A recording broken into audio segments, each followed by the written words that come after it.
Welcome to the 20th edition of American Sunlight News Podcast, the favorite blog and podcast of Federal Way, Washington's loyal opposition.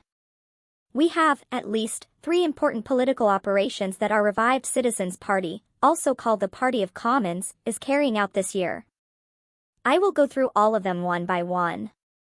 The first is our party chairman, Mark Greene, running for the Congress in the 9th Congressional District of Washington State against Adam Smith, an open borders enabler who even had the gall to vote against the Laken-Riley Act, so that's essentially a double whammy, open borders and soft on crime.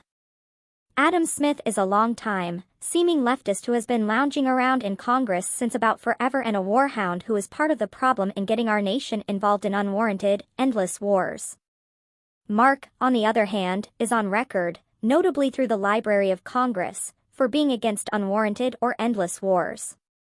The second political activity that we speak about today is Mark's Citizens Initiative, Federal Way City Clerk number 24-003, which is about implementing a ward system for the Federal Way City Council elections, and thereby mapping the entire city with 6 wards, making a total of 6 ward seats and 1 at-large seat on the council. The ward system would make the council more neighborhood-oriented, wherein council members are more likely to have a practical connection to their constituents as well as live in close proximity to them. This would make the council more accountable to the wishes of the city and less so to big-pocketed barons and out-of-town special interests.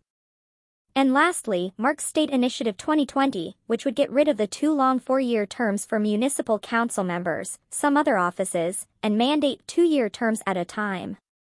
Despite some that say this would cost more money for more elections, that is not true because Washington state already mandates every other year elections for municipal offices but at the same time insists on 4-year terms.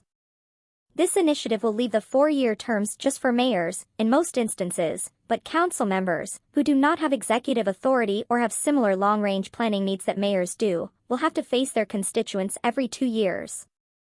This is Drew Sam, a jumpstarter in waiting in regards to the Generation Jumpstart Club. Thank you for listening to this 20th edition podcast of the American Sunlight News, and we know it's been a long time since we've been on, but we're going to try for at least 1 podcast a week from now on. Strength, honor, and nation.